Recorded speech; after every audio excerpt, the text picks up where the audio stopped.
जैसा कि हम देख रहे हैं कि दिल्ली में ऑक्सीजन की काफ़ी कमी रही है पिछले कुछ दिनों में। एक तरफ जहां केंद्र सरकार से हम ऑक्सीजन ले रहे हैं, दूसरी तरफ हमारी अपनी भी कोशिश है कि हम अपने स्तर के ऊपर जितनी ऑक्सीजन पैदा कर सकें, हम वो कोशिश कर रहे हैं। तो राजा हरिश्चंद्र हॉस्पिटल में अभी हम लोग खड़े हैं। यहाँ पे ये 330 लीटर का एक प्लांट लगाया गया है ऑक्सीजन का, जो कि दिन में 50-60 सिलेंडर भरने की क्षमता रखता है। और अगर सीधे पाइपलाइन से अगर ले जाया जाए तो 33 पेशेंट्स इसके ऊपर 24 आवर्स इस पे किए जा सकते हैं। तो इससे अस्पताल को काफ़ी मदद मिलेगी। 200 बेड का हॉस्पिटल है और 33 पेशेंट को अगर ये केटर करता है तो थोड़ी मदद मिलेगी।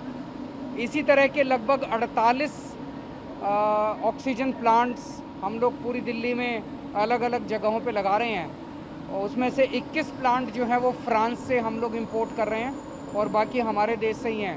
तो ये छोटे प्लांट्स हैं, लेकिन मैं समझता हूँ कि इससे काफ़ी सपोर्ट मिलेगा, जो पूरा सिस्टम ऑक्सीजन की कमी की वजह से तनाव में अभी आ गया है। सर, आज आपने प्रेस कॉन्फ्रेंस में भी जिक्र किया था कि ऑक्सीजन की जितनी ज़रूरत है अगर दिल्ली को पूरी कर दी जाती है। मैं केंद्र सरकार का, सुप्रीम कोर्ट का, हाई कोर्ट का शुक्रिया अदा करना चाहता हूँ। उन सब के प्रयासों से कल पहली बार हम लोगों को 700 टन ऑक्सीजन दिल्ली को मिली है। नहीं तो किसी दिन 300 मिलती थी, किसी दिन 320 मिलती थी, 400, 450।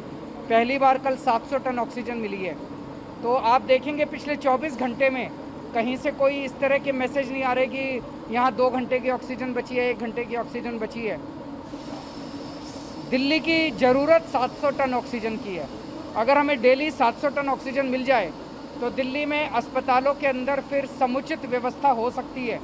जैसे अभी डॉक्टर साहब से मैं बात कर रहा था, यहाँ के एमएस हैं, ये बता रहे हैं कि 200 बेड है इनके पास लेकिन लगभग 40-50 बेड ये भर नहीं पा रहे क्योंकि ऑक्सीजन की कमी है। अगर ऑक्सीजन सफिशिएंट मिल जाए तो 40 बेड यहाँ पे तुरंत तैयार हो सकते हैं। ऐसे कई सारे हॉस्पिटल्स हैं जिन लोगों ने अपने बेड कम कर दिए क्योंकि वो ऑक्सीजन की कमी की वजह से बेड नहीं बढ़ा पा रहे। तो एक तो अगर ऑक्सीजन सफिशिएंट आ जाएगी तो जो सारे हॉस्पिटल्स हैं दिल्ली के, वो अपनी पूरी क्षमता पे काम करेंगे। और कई हॉस्पिटल्स ने हमें कहा है कि वो क्षमता से ज़्यादा भी बढ़ के काम कर सकते हैं, अपने 150 बेड एक्स्ट्रा भी लगा सकते हैं।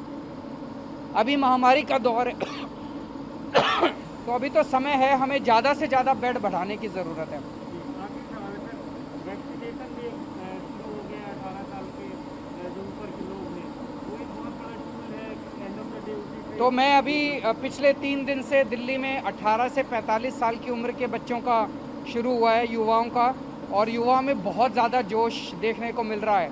मैं कई सारे सेंटर्स में घूम के आया हूँ और खूब बढ़ चढ़ के युवा आ रहे हैं और मेरे पास खूब मैसेजेस भी आ रहे हैं युवाओं के, जिसमें वो लिख रहे हैं कि दिल्ली सरकार का अरेंजमेंट बहुत अच्छा है, स्कूल्स के अरेंजमेंट अंदर जो किया है। तो मैं सभी युवाओं से अपील करना चाहता हूँ कि आप भी लगवाइए, अपने माँ बाप को भी लगवाइए, अपने घर में सबको लगवाइए। कोई भी अंत पंत में तो वैक्सीनेशन ही इसका सल्यूशन है। हम नहीं चाहते कि कोई भी बीमार हो।